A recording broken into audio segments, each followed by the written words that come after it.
Be me. 26. Work in a neighborhood bookstore that smells like coffee and dust.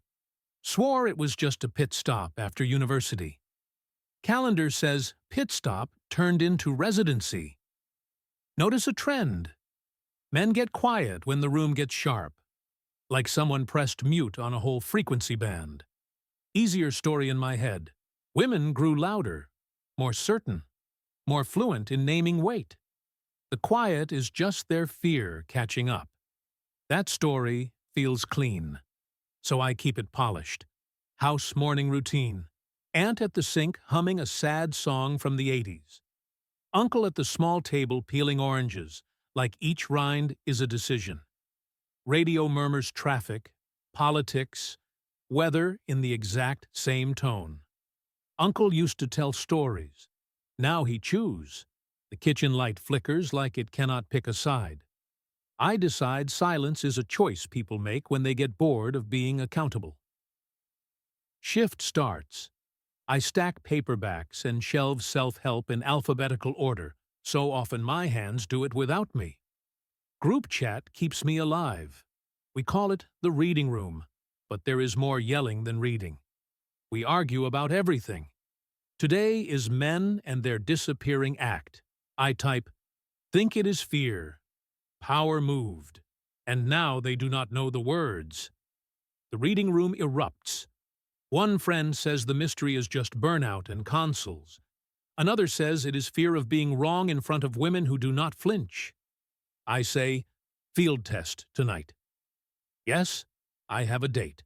They demand a screenshot like my phone owes them a report. Fine. His name is Aaron. Cardigan in his photos.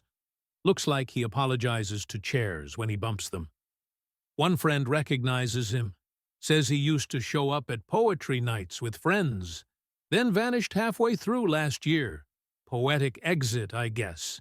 Evening, wine bar, pretending to be a library, fake ladders, candles that smell like citrus and debt.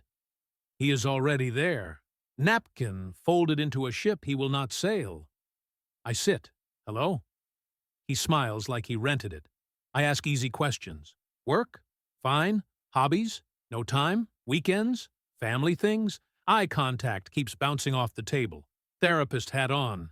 Tilt my head like women on talk shows do. Tell him this is a soft place. He laughs without sound. Mouth open, air out. I press gently, then more. Say it is not that deep. Say men do not have to be lone lighthouses in bad weather. Something loosens. He tells me about a non-profit job that felt holy until the grant dried up. Kept him for optics, then cut his hours. Now he runs side gigs for rent. Friends stopped inviting him because splitting the bill turned into a scene. Says he lies about being busy to avoid a third pity round. He talks about his sister moving back home after a breakup, about driving out every other weekend to patch drywall and fix passwords, about the way a house needs a person and then swallows them whole. Napkin boat becomes napkin storm. Rip straight down the middle. He says he hates asking for help because people put your pain on a stage. Everyone claps and goes home. He says, please do not tell anyone I said all this. Do not let me be a story. I nod. Of course it is safe with me. In my chest I am setting up a headline. Field notes from quiet country. He softens. Quick smile like a bird landed and decided not to leave. Moment feels warm enough to trust. I crack a joke, half teasing, half thesis. No wonder men stay quiet if this is what is swirling inside. He folds in on himself like paper meeting rain. Yeah, maybe I should not talk. The wall is back. Colder. Taller. We finish in small words. Schedule a maybe that both of us know is a no. Home. My brother on the couch under a blanket like a turtle with rent. Headphones around his neck. Thumbs hovering over a controller he does not press. He asks how the date went. I say my experiment proved the hypothesis. Push a little and they spill. Then they fold. He stares like I left a door open in winter. Maybe they stay quiet because every time they talk, someone turns it into gossip. He says it gently, like a person placing glass on a counter. I roll my eyes so hard I can hear it. Men just hate losing the story. He says it is not control. It is survival. And there is a difference. I type in the reading room anyway. Deliver the details with bullet point clarity. Non-profit collapse. Money evaporating. Family gravity. The please do not tell anyone. I set it in the middle like bread on a table. The reading room feasts. Someone critiques late-stage charity. Someone writes a paragraph about gender performance. Someone turns my date into a metaphor in a way that would get an A on a syllabus. I glow under the heat of replies. I ignore the fact that glow feels like something burning. 2 days. No text from Aaron. His profile picture goes blank, like a curtain closed.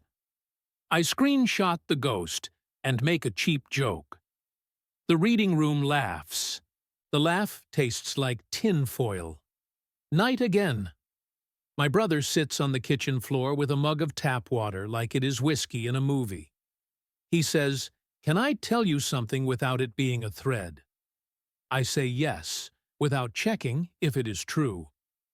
He talks about a girl from campus theater. Name is Lena. She laughs with her whole face. He once wrote a song and signed up for open mic, then never went. Says he sent a message and unsent it 5 minutes later because fear grew arms. Says, "Please do not tell anyone, especially not our cousin who is in that theater group chat. I promise. My mouth does it before my values do." Later. Cousin posts in the reading room. Lena needs a guitarist for a benefit show. Anyone knows someone. My thumbs betray me like they have a side job. I type. My brother wrote her a song once. Would combust on stage, though. I delete immediately. The app leaves the little U deleted a message tombstone. The reading room digs anyway. Cousin asks which brother. Another friend posts a screenshot of my half-second.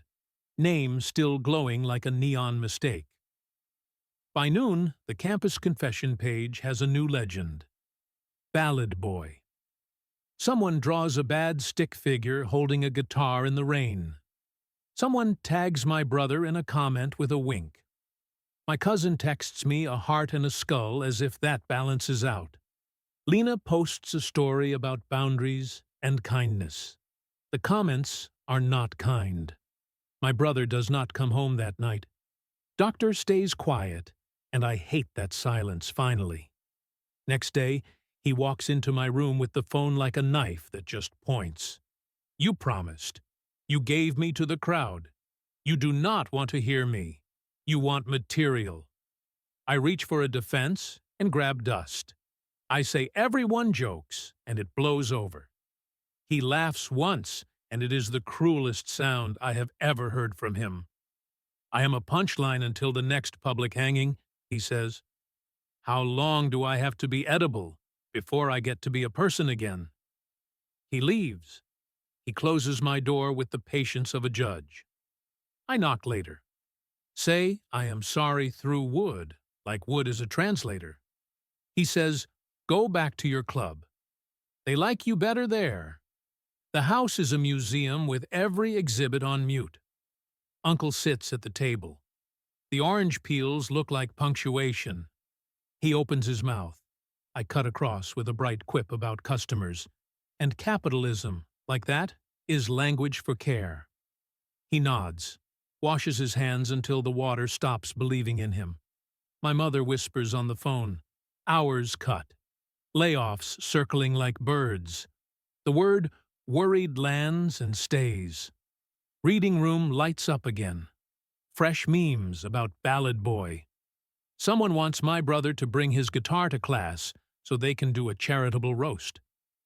I stare at the screen until the letters lose meaning. I think about Aaron saying, please do not tell anyone. About my brother saying, can I tell you something without it being a thread? about uncle practicing a sentence he never gets to finish.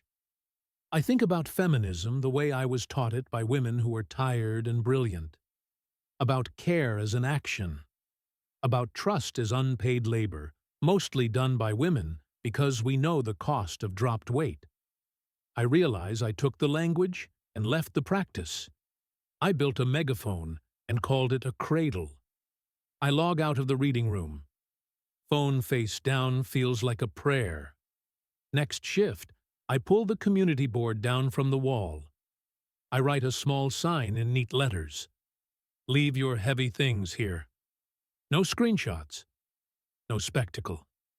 A librarian nods at me like I finally reshelved myself. I text Aaron a message that is not a trap.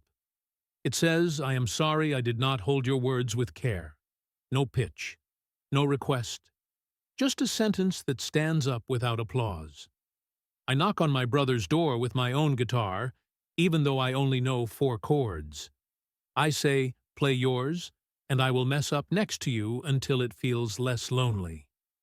He stares like he does not believe transformation can happen on a Tuesday. Fair. We sit anyway. He plays. I miss every other note on purpose, so he has to correct me. His laugh this time has light in it. Later at home, Uncle finally finishes that sentence. It is about work, not a speech, not a storm, just a small weather report. We listen like it is news. The kitchen light still flickers. Maybe it always will. Maybe silence is not a verdict or a strategy. Maybe it is a language nobody taught us how to answer without turning it into a show. The story Beat My Chest wanted to tell. Women, strong men, scared, a good content. The slower story I am trying to learn. Strength is not a stage. Care is not a screenshot. And if you ask a person to hand you their weight, you carry it. Or you stop asking.